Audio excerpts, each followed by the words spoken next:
Hola, ¿qué tal? Primero, para hacer una mini presentación de quién soy, me he dedicado un montón de años a hacer cosas relacionadas con multimedia en general y en los últimos años, sobre todo, he hecho aplicaciones y juegos más relacionados con música y últimamente ya estoy haciendo casi exclusivamente música. Música para medios audiovisuales, algunas cosas son bandas sonoras y otras música de librería. En mi charla voy a hablar de cómo se influyen el sonido y el diseño en los dos sentidos. O sea, tanto como el sonido puede influir, afectar a cómo percibimos un diseño, como al revés, que es un poco menos intuitivo, que es el diseño en un sentido muy amplio, puede afectar a lo que componemos, a la música que creamos, que nos creemos que es algo interior y en realidad estamos dependiendo de un montón de factores externos. Me voy a referir a diseño en un sentido súper amplio, desde la arquitectura, diseño industrial, comercial, interactivo, diseño de experiencia, de medios audiovisuales. Cuando hablo de diseño puede ser cualquiera de estos factores. Comenzando con cómo el sonido influye en el diseño, influye de varias maneras diferentes. Estas son unas de las principales. Uno es una cosa muy básica, que es que está añadiendo información al propio diseño, a lo que vemos, a cómo interactuamos, etc. Otra función es definir la personalidad de un producto, formar parte de un branding. Otra cosa es añadir una capa emocional a ese diseño y luego puede incitarnos a determinadas conductas. Empezando con añadir información, en videojuegos, por ejemplo, no siempre necesitas tener todo en pantalla. A veces solo el audio ya te puede estar dando pistas. Por ejemplo, estoy entrando en una zona de peligro, he acabado con todos los enemigos o me queda alguno más, acabo de cambiar de zona, me queda poca vida. No necesitamos llenar la pantalla de datos para tener esa información, sino que ya la propia música nos puede ayudar. Os voy a poner un ejemplo de una escena de un juego, el principio y el final de una pelea. Veréis que la música empieza justo cuando empiezas a estar en una zona en la que te pueden hacer daño y en cuanto has terminado con el último se acabará la música y así no tienes que andar buscando si te queda alguno más o no, sino que ya solo con la propia música lo sabes. Aquí empieza porque ya te pueden herir. Y al final, aquí hay varios enemigos. Aquí ya sabes, ya no hay más. La música ha cambiado, aquí no tienes ninguna duda de que se ha acabado y no ha salido ninguna cosa que te esté informando. O sea, puedes liberar el diseño de ese tipo de información gracias a la música. En cine también se da la función, aunque es más habitual la emocional, pero la de añadir información también es bastante frecuente. En esta escena de Psicosis, en la ducha, querían que pareciera que había más puñaladas que las que realmente habían. Y dijeron, pues vamos a meter violines estridentes y va a aparecer la sensación de que es más violento y que hay más puñaladas que las que realmente se ven. Parece que están como... Bueno. Y este para mí es de los favoritos, que es en Tiburón. Había un problema grande con el tiburón, o sea, con el tiburón físico, con el artilugio. Fallaba un montón. No quedaba realista. Cada poco lo tenían que arreglar y tenían planeado ya rodar algunas escenas y el tiburón no funcionaba. Entonces, con la música, sustituyeron al tiburón en un montón de escenas. No hacía falta enseñarlo. Se oían las dos notas típicas de tarán, tarán. Bueno, en realidad son tres, pero bueno. Y entonces, según la velocidad, ya parecía que el tiburón estaba más cerca y no, casi ni se ve el tiburón. Y luego, además, Spielberg dijo que le había quedado como mucho más terror gracias a haber tenido que hacer este recurso que en principio era por un fallo que estaban teniendo. ¿Me pone una escena? Se puede subir un poquito. No se está viendo el tiburón, pero ¿sabes? Lo está representando la música.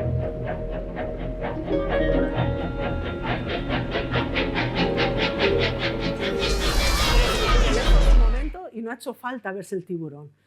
Entonces este recurso lo usan mucho para eso. Otras cosas, en otros contextos en los que la música añade informaciones, por ejemplo, en interfaces, para que no te entre duda, ¿he pulsado bien o no? Pues si has oído el clic, sabes que has pulsado, porque si no a veces dudas, le vuelves a dar, solo ya la referencia auditiva te quita esa duda. En el coche no hace falta, sabes si están puestos los intermitentes, los estás escuchando, no te hace falta estar mirando todo el rato a Alarmas, por supuesto, si hay alguna emergencia, si ha terminado la lavadora, estás en un sitio, no te hace falta estar viendo físicamente la lavadora. Y en megafonía, por ejemplo, si va a empezar un mensaje, esto me hace bastante gracia porque hay una cosa universal, no sé por qué ocurre, que las melodías ascendentes es, va a empezar un mensaje, he ganado, es algo positivo, acabo de encender un ordenador, y las descendentes es, ha terminado algo, he apagado algo, he perdido. Entonces, un ejemplo, sabes que van a decir algo, esto sabes que has ganado, y aquí dices, vale, ya está, y va hacia abajo, no tienes duda, ahí he ganado, no te puedes equivocarte, solo escuchando eso es algo universal, aunque no nos lo hayan enseñado, ya lo sientes de esa manera. Pasando ahora, hemos hablado de la información, casi siempre está mezclado, no es puramente información, sino que también igual forma parte de la personalidad, o sea, las diferentes funciones siempre están un poco mezcladas. Una cosa muy típica es la identidad sonora de marcas, que en algunas, por ejemplo, el Tudum de Netflix es casi tan importante como el logo o el sonido que hace el Windows al abrir, o sea, al encenderse. Son sonidos que son parte del branding, casi tan importante como la parte visual. Luego hay un ejemplo bastante gracioso de las Harley Davidson, por ejemplo, el sonido del motor, que miré hace poco, como estaba buscando información sobre esto, que le dicen potato, potato, potato. Potato, potato, potato es como se llama ese sonido. Lo quisieron registrar porque decían que era súper importante para la decisión de compra de la moto cómo sonaba ese motor. Estuvieron 6 años intentando registrarlo, pero otras fabricantes de motos usaban un motor parecido o el mismo motor, decían que podía sonar muy parecido, al final no les dejaron, pero 6 años intentando registrarlo. Y en coches, por ejemplo, ese sonido que os he dicho antes de los intermitentes, hay un diseñador de sonido. Suenan diferentes según las marcas, pero es que suenan diferentes hasta cómo cierras la puerta. Y entonces, porque es una decisión muy importante, casi todo el mundo cuando va a comprar un coche, a ver cómo suena al cerrar la puerta. Parece como que te da, es seguro, depende del estilo. Y los diseñadores, o sea, hasta que no suena como ellos quieren, van modificando materiales, interior, forma, para que no es que suene de casualidad, está súper estudiado cómo suenan las puertas de los coches al cerrarse. Y es parte de la marca, un BMW, o sea, es que y depende qué modelo, si es joven, si es más serio, suenan diferente, es curioso, y hay diseñadores de este tipo de cosas. Luego en tiendas de ropa, de salas de espera, restaurantes, tú entras a una tienda, escuchas música clásica, jazz, música minimalista y dices, esta va a ser cara, esto es lujo. En cambio entras y oyes pop, electrónico, tal, y dices, esta es para gente joven, sin haber visto, o sea, es parte del diseño ya de la marca de ropa, lo que sea, ya esa música que estás escuchando al entrar es parte de ese diseño general de esa marca. Y luego los Sound FX en videojuegos que hacen esa doble función, por un lado te están informando de cosas, por ejemplo, cuando interactúas con un menú, el inventario, lo que fuera, pero también son parte de la personalidad del juego. Tú solo escuchando ya sabes, estoy en un juego futurista, estoy en un juego de terror, estoy en un juego serio, estoy en un juego para niños, solo por cómo están sonando esos elementos de interacción. Hay un ejemplo que me hace mucha gracia que os quiero poner, que es el de Hidden Folks. No sé si conocéis este juego, es de ir buscando cositas y tal, y está hecho súper artesanal. Y para completar esa identidad decidieron hacer todos los sonidos con voces humanas. Entonces le da un tono cómico, entonces todas las cosas. Os voy a poner un pedacito.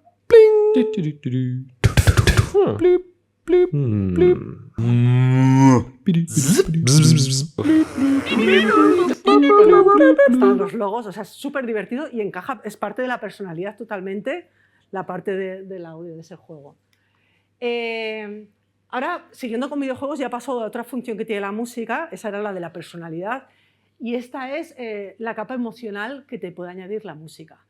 Por ejemplo, en The Last of Us, que es un juego, hay infectados, podría haber sido la elección música de terror, por ejemplo, pero querían resaltar la parte humana, íntima, o sea, querían que la sensación al jugar fuera otra. No querían fomentar tanto el terror, aunque haya escenas de mucho miedo, sino que conectaran con los personajes. Entonces, como querían que fuera íntimo, lo primero, descartaron usar grandes orquestas, tenía que ser muy pocos instrumentos. Y usaron, por ejemplo, un instrumento que se llama roncoco, que es una especie de guitarra andina, y los ruidos que hacen cuando se graban guitarras, se oyen muchos ruidos de trastes, los dedos moviéndose. No solo no los intentaban ocultar, sino que los fomentaban para que sonara más humano. Entonces, esta parte de la música que voy a poner no es la parte conocida, es el menú, que ni siquiera creo que está en el disco, pero ya da sensación de cómo quieren que conectes con el juego. Esto no es típico de un juego de terror, es un juego que te va a sobrecoger más de la muerte. Bueno, y si lo oyerais con cascos y ya está como roza la guitarra con los dedos, da una sensación como superhumana. Voy a poner un ejemplo mío también de cómo la música puede cambiar la parte emocional de unas imágenes. En este caso era la banda sonora era un corto documental que era solo casi imágenes antiguas de cines en Valencia que habían desaparecido y tal. Y entonces lo que querían fomentar era, no el rollo, porque puede parecer un poco tétrico las imágenes, querían fomentar la sensación de cuando esos cines estaban vivos, la nostalgia. Entonces hice una música que, bajo mi punto de vista, y el del director también, afortunadamente, que recordara como películas antiguas, mediterráneas, esa sensación de cuando estaban con gente.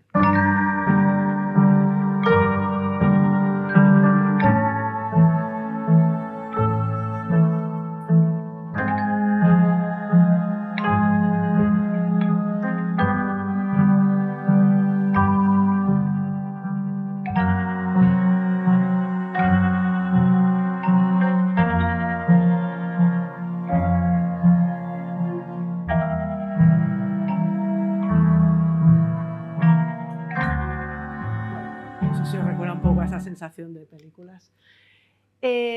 Por último, otra de las funciones curiosas de cómo el sonido puede afectar es que te puede hacer cambiar la conducta. Por ejemplo, según qué música esté en un sitio, puede hacer que la gente hable más despacito, más suave, según lo que esté sonando. Puede hacernos sentir parte de un grupo, por ejemplo, los himnos o las marchas militares, que igual te hacen sentir parte del grupo y encima igual les envalentona para lo que sea. Bueno, puede cambiar la percepción del entorno, no sé si si vais con auriculares, por ejemplo, hasta en el metro, en la ciudad, cambia hasta la percepción que veis de la gente, los gestos que hacen, los interpretas diferentes según lo que tú estés escuchando. Y te puede emocionar un gesto bonito y que de pronto era una cosa como bastante anodina y te puede dar como de pronto una sensación emocional súper diferente según lo que escuches. Y luego otro ejemplo que me hace gracia es en los supermercados, por ejemplo. Si hay poca gente, suelen poner música más suave, estás más rato, más despacio, terminas comprando más, pero si está muy lleno, suelen poner música más animada, la gente tiende a ir más rápido, pasan por cajas más rápido, y no me puedo aguantar de poner este. Este meme es el Nicolas Cage, por cierto. Bueno, esa era la primera parte de la influencia del sonido hacia el diseño. Y ahora es la influencia al revés, de cómo cosas ajenas a la música influyen en cómo la estamos creando. Si os gusta cosas que voy a decir de esta parte o os parece interesante, hay muchas cosas que he sacado de este libro de cómo funciona la música. Os lo recomiendo un montón que lo leáis si os parece interesante este tema. Básicamente la idea principal no es algo tan interno y tan bohemio de voy a hacer algo y de pronto ¿cómo lo plasmo? No, estás ya condicionado, ya piensas dónde va a sonar, en qué formato lo vas a grabar, quién lo va a escuchar, qué tecnología tienes, un montón de cosas que crees que no te están afectando, están eligiendo en parte por ti antes de que te pongas a ello, que pasa en muchos otros ámbitos, no solo en la música, en el arte de todo tipo también. Entonces, una de las influencias sería más tipo arquitectónico, podríamos decir, que es dónde va a sonar la música. Aquí lo más importante es cuánta reverb hay en ese espacio. No sé si, por si no sabéis lo que es la reverb, si yo doy una palmada aquí, o la doy en una catedral, o la doy en un lavabo con muchas baldosas, o la doy en una habitación con un montón de cortinas, va a sonar súper diferente. Esa cola del sonido es lo que es la reverb, que da información de estoy en un sitio grande o pequeño, qué materiales hay en la sala, da un montón de información. Entonces, por ejemplo, empezando por el aire libre en espacios abiertos no hay reverb. Entonces, ¿qué cosas funcionan muy bien? La percusión, no se va a mezclar el sonido porque no te está rebotando en ningún sitio. Entonces, cosas de percusión, por ejemplo, en tribus, o sea, es como muy los típicos instrumentos que se oyen más al aire libre. Metales también, como son, y aparte no necesitan amplificación, los metales también. Entonces, en un desfile, sobre todo, hay este tipo de elementos. No pondrías si tú quieres componer para un desfile, ni se te ocurre pensar una guitarra española, por ejemplo. Es que no eres libre, o sea, ni siquiera lo has elegido. El entorno te ha condicionado a qué estás pensando para componer. En catedrales, por ejemplo, que es el extremo opuesto, que hay una reverb gigantesca, por ejemplo, el canto gregoriano está perfecto para allí. te va retumbando el sonido, se queda como en el aire. No es que no supieran hacer cosas complicadas, sino que si hacen algo muy complicado va a sonar un barullo horrible. No sé si habéis estado, por ejemplo, en un polideportivo, pelotas botando, la gente... Se oye un follón impresionante. Yo hace un montón de años, con un grupo de pop que tocaba, nos metieron en un polideportivo, menos mal que no había nadie casi de público, estaba...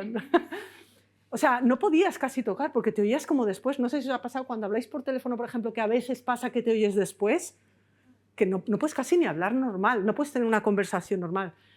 Entonces, claro, las notas muy largas, coros, órganos, pero no órganos haciendo melodías complicadas, sino encima te ayudan a esa sensación mística y es lo que mejor funciona. Entonces, cuando sabían que hacían música para este entorno, ya componían de esta manera.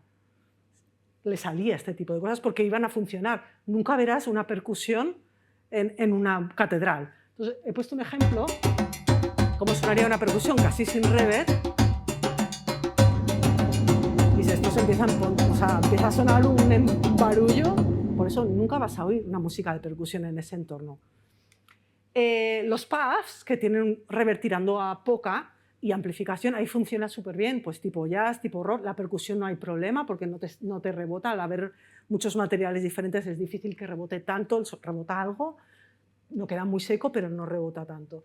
Y encima con amplificación suenas encima del barullo del público y aquí la influencia es en doble sentido porque cuando se veía que la arquitectura y el diseño de un puff funcionaba muy bien, por ejemplo, para rock, había otros puffs que imitaban ese diseño, esa arquitectura, porque sabían que acústicamente eso iba a funcionar muy bien para ese tipo de música. O sea, aquí la música influía cómo diseñaban y el diseño influía a qué música tú ya, si vas a tocar en un pub, ya no vas a hacer una cosita súper sutil porque no te va a oír nadie. Están ahí con las cervezas, no te van a oír. Ya haces cosas contundentes.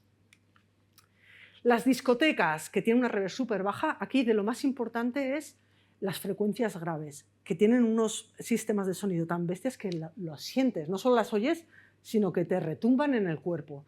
Entonces, si tú vas a hacer música que la quieres poner en una discoteca, vas a hacer unos graves porque quieres aprovechar eso. Si no, no va a sonar bien. Quieres que la gente retumbe. O sea, vas a hacer mucho más graves que si haces para cualquier otro de los entornos. Y aquí también influye mucho otro tipo de diseño, que es el de luces, que ayudan a que parezca todo entre la sensación física del retumbe, las luces, se hace todo como más abstracto, es más fácil como la sensación esta de trance. Entonces ya la música que haces la haces pensando en que se dan esas condiciones. Y los auriculares es un caso especial porque da igual donde escuches, no tienes ninguna interferencia de qué reverb hay en el entorno en el que estás. Tienes la que el que ha grabado quiere que tengas. Entonces eso lo usan mucho, por ejemplo, cuando en estudios de grabación van a grabar a un cantante, los estudios de grabación son entornos súper secos, que quiere decir que no hay nada de reverb. Pero es muy incómodo cantar así. Entonces los auriculares les ponen bastante reverb, la que ellos se sienten cómodos. Ellos se oyen cantando de una forma que no es la que se está grabando. O sea, les devuelven el sonido pasado por una reverb. Entonces oyen cantando mucho mejor. No sé si os ha pasado, bueno, le pasa a mucha gente, por ejemplo, en baños antiguos con baldosas, ¿por qué la gente canta en la ducha? Porque hay una reverb súper buena. O en un túnel, te gusta cantar ahí porque el entorno, el espacio físico te facilita la voz. Entonces, a los cantantes, para que canten así de a gusto, les hacen fake del reverb que está sonando, porque en esa sala no hay reverb.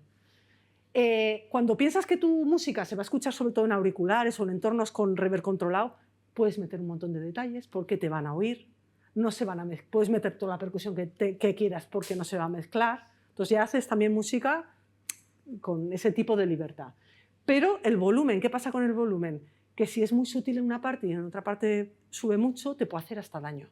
Entonces, en radios, cuando piensas ya, o para streaming, lo que fuera, ya los volúmenes se están estandarizando un montón. Ya no hay tanto como en grabaciones antiguas que oyes una parte súper suave y luego de pronto, no, ya es casi siempre el mismo volumen, casi de principio a fin. La misma sensación de volumen, porque es molesto si te lo cambian mucho. Otra cosa que influye, hemos empezado con el espacio físico, es cómo se comporta la gente en el sitio donde vaya a sonar la música. Por ejemplo, dicen, no sé si qué parte es cierto o no, que en el jazz se hicieran tantas improvisaciones solos y tal, era porque igual estaba bailando la gente y querían que la canción durara más. Y entonces empezaban a repetir ruedas de acordes y a probar a hacer cosas encima. Entonces era como si es un DJ, ve que la gente está entretenida, que está, y quieren mantener esa sensación. Entonces añaden rato y puede ser una canción larguísima porque aprenden a improvisar, porque la gente estaba bailando. Luego, aunque ya no bailen, se quedó como un estilo. Y entonces el jazz es característico que dure un montón, que improvisen, que haya solos, aunque la gente esté sentada.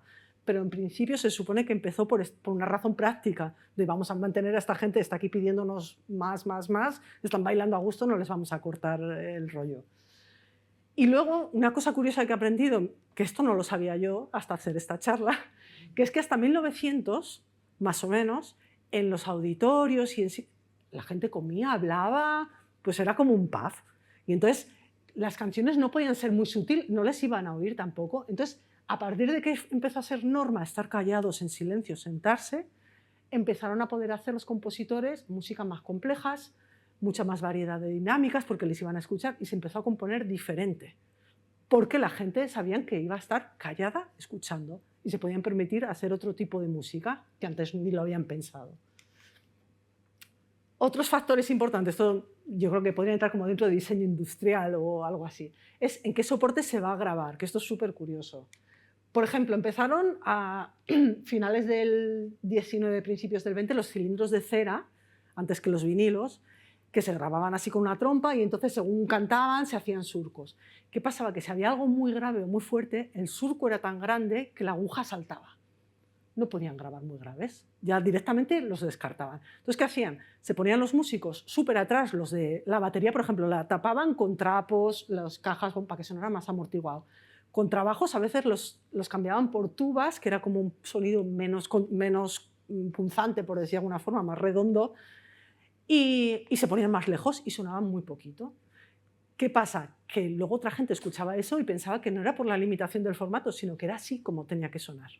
Entonces los nuevos ya hacen, pues hay que hacer la batería tapadita, suavito, el ritmo tal, otro, y era realmente por una limitación del propio formato.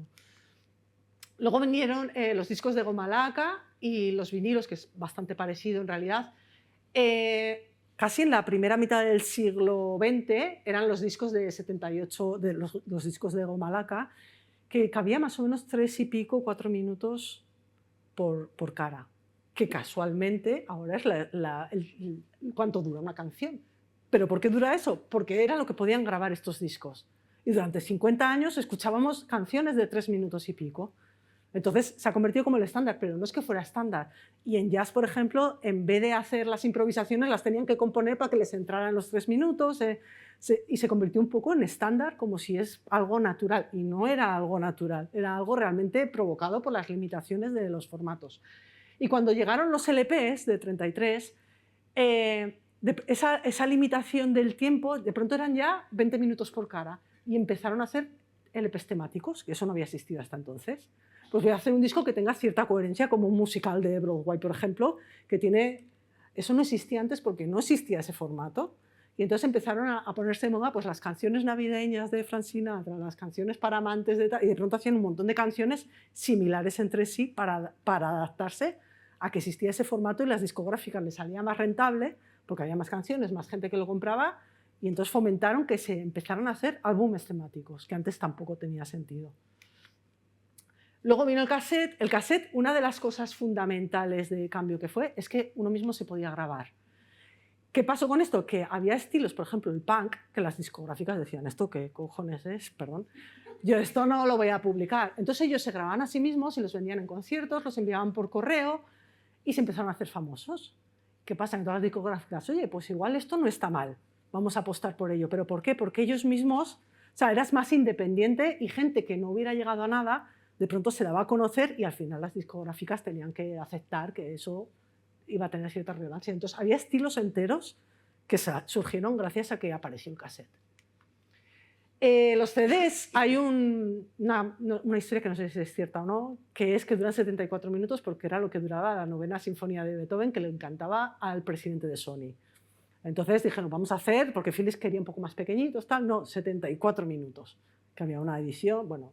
Pero para mí lo más importante de los CDs es que de pronto no había limitaciones de frecuencia ni de volumen, porque eran unos y ceros, no había algo físico, porque, no lo he dicho, pero en los vinilos, aunque ya no estaba el problema tan grande de que saltara la aguja, cuantos más graves había o más volumen, más ancho es el espacio que necesita, más el surco se mueve más, entonces tienes menos tiempo Si metías muchos graves, no tenías 3 minutos y medio, tenías 2 minutos para la canción. O tenías que acortar un montón. Entonces, tampoco solía haber muchos graves, porque tenías que elegir. ¿Qué quiero? ¿Más rato? ¿Menos? Era un balance complicado. Pero con los CDs ese balance desaparece. Puedes poner todo el volumen que quieras, puedes poner todos los graves que quieras. Se abusó un poco en todas las canciones, ya sonaban todas todo el rato, porque en los otros había algún rato fuerte, pero luego bajaba. Pero en los CDs, al principio sobre todo, era todo el rato a tope de volumen. Y entonces ya era un poco cansado para el oído los primeros, pero bueno. Pasando a videojuegos, otro formato, aunque no es un formato exactamente, sino que son los chips son los que están reproduciendo el sonido, no es que esté la música ahí, está programada. Es curioso que todas las limitaciones que había, que podías X tipos de ondas, todo muy cuadriculado porque era programado, por ejemplo, la música. Lo curioso de esto a mí me parece que es, aunque luego ya hayan desaparecido esas limitaciones, se ha quedado como un estilo, que ahora la gente lo elige. No tienes por qué hacerlo, es como el pixelar, es el equivalente al pixelar. Antes solo se podía hacer de esa manera, en diseño gráfico, ahora obviamente puedes hacer lo que quieras, pero sigue habiendo un montón de gente que lo elige. O sea, se ha convertido en un género y era por una limitación también del formato de lo que se podía hacer. Y el streaming está influyendo un montón también en la música ahora que se hace. ¿Por qué? Porque solo monetizas si escuchan al menos 30 segundos de la canción. Entonces, ¿qué pasa? Las intros largas han desaparecido prácticamente. Porque la gente quiere que te enganches enseguida. Si no sabes cómo va a ser, si no te enganchas, si no llega enseguida el estribillo, antes hasta que te llegaba el estribillo, escuchabas una intro, una estrofa, y ahora va casi a saco. No 100%, pero la proporción de intros ha desaparecido, se está desapareciendo un montón. Y un estudio que leí que salió el mes pasado decía que están fomentando los algoritmos, el diseño de algoritmos de Spotify. ¿Qué pasa? Tú, si quieres monetizar tu música, quieres aparecer en listas automáticas, en playlists automáticas, en las radios recomendadas. ¿Qué pasa? Que buscan que sea muy uniforme y lo hacen con algoritmos. Si eres muy diferente a otros, no vas a aparecer. Entonces, si algo tiene éxito, tienes que parecerte instrumentalmente, a nivel de volumen, a nivel de estructuras, y entonces tienes alguna posibilidad de monetizar, más que si haces algo. Entonces, si tu intención con la música es monetizarla, cada vez se parecen más unos a otros y se está perdiendo mucha parte de esa variabilidad. Está afectando a cómo se está haciendo ahora la música. El estudio este en concreto era sobre el hip hop y decían que comparado el 2000 y poco con ahora, que prácticamente usaban hasta los mismos sonidos, teniendo muchos más medios para hacer cosas diferentes, pero es que no te oía nadie si lo hacías diferente. Otra cosa es qué tecnología vamos a utilizar, también nos influye un montón. Por ejemplo, instrumentos, empezando la voz como instrumento. El cambio fue un antes y un después, la aparición del micrófono. ¿Qué pasaba? Antes tenías que tener una voz súper potente de tipo ópera o proyectarla fuertísimo para que te escuchara la gente. Aparece el micro y se puede cantar de otra manera, se puede susurrar, aparecen estilos diferentes de formas de cantar que antes nadie ni se había planteado componerlo de esa manera, porque simplemente no te iban a escuchar.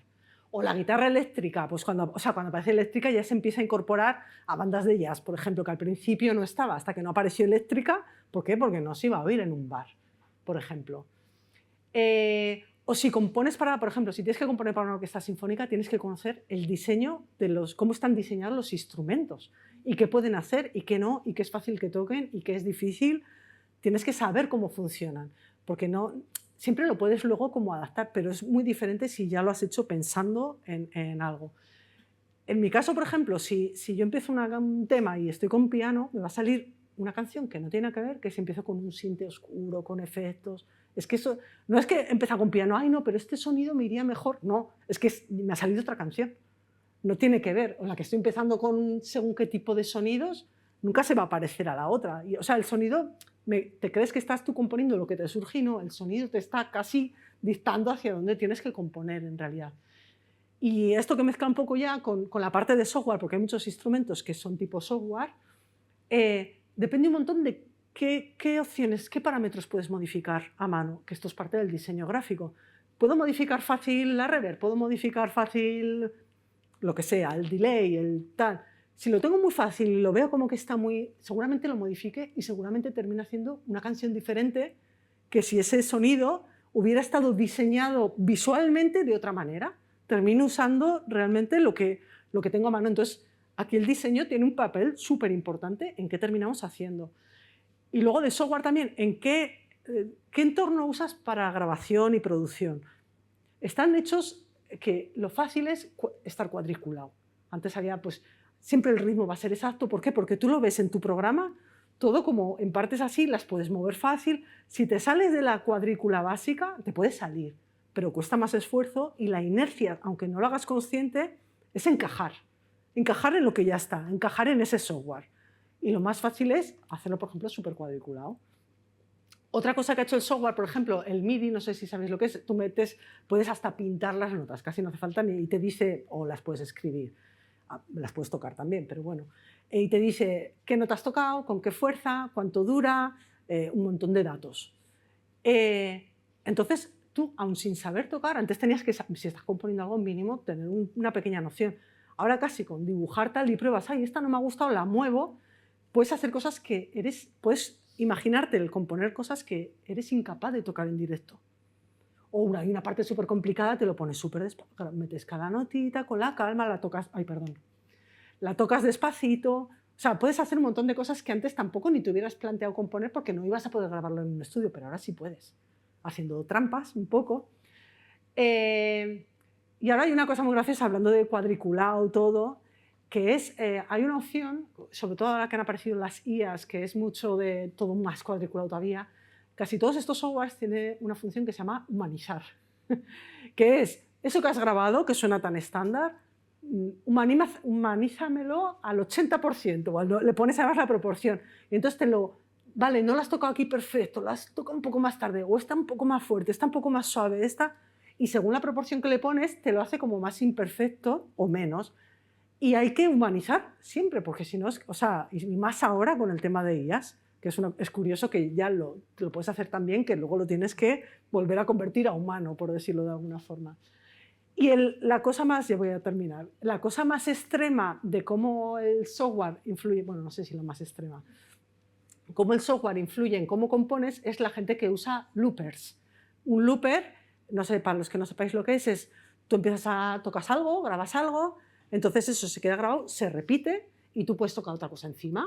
Se van repitiendo y puedes ir añadiendo cosas. ¿Qué pasa? Que las intros en este caso son larguísimas, porque al principio solo tú vas tocando una cosa cada vez, no suena más que una cosa, y cuando quieres que suene todo el mogollón has tenido que ir grabando partes poco a poco. Entonces las canciones, y aparte tienen que ser también súper cuadradas. Entonces yo programé un looper, este Reaper, que es el entorno donde yo, como veis es todo cuadrículas, es el entorno donde yo suelo hacer la música, y programé un looper que es, la parte que veis en rojo es donde yo estoy tocando realmente en vivo, donde voy a tocar, esto es una grabación real en vivo, y entonces las partes verdes es donde se repite eso que estaba en rojo, ahora lo vais a ver. Y entonces, claro, aquí hice una versión de The Last of Us, esta vez de la parte más conocida del videojuego, la música más conocida, pero claro, tenía que hacer una intro larguísima, porque en esta parte, que es donde ya entra todo, claro, ya tengo un montón de cosas sonando que son cosas que he grabado antes. Cuando entra la parte importante, la he tenido que ir grabando poco a poco. Os voy a poner un poquito al principio. ¿Veis dónde ahora está sonando? Yo no estoy tocando, ahora hago solo eso de la guitarra. Cuando acabe lo rojo, se va a duplicar en todo eso. Me va a sonar en todas esas partes. Empiezo con las percusiones. ¿Veis? Y aquí ya le digo, ya me lo hago antes de dónde quiero que vaya a sonar esto que voy a grabar aquí. Aquí, por ejemplo, esta guitarra la grabo aquí, la repito aquí, y aquí la repito medio tono más bajo por código, pero ya lo tengo hecho de antes, no la tengo que tocar. Ahora veréis que suena esa.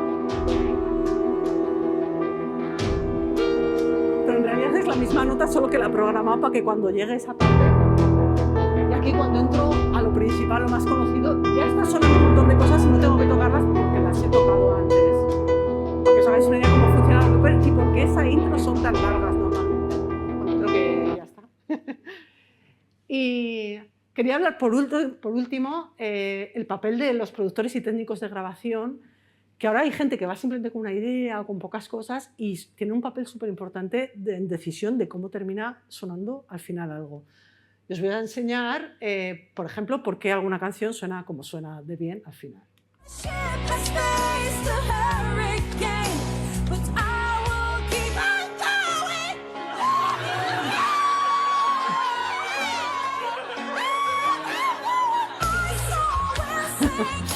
trabajo que hay detrás. Bueno, y ya está. Espero que os haya...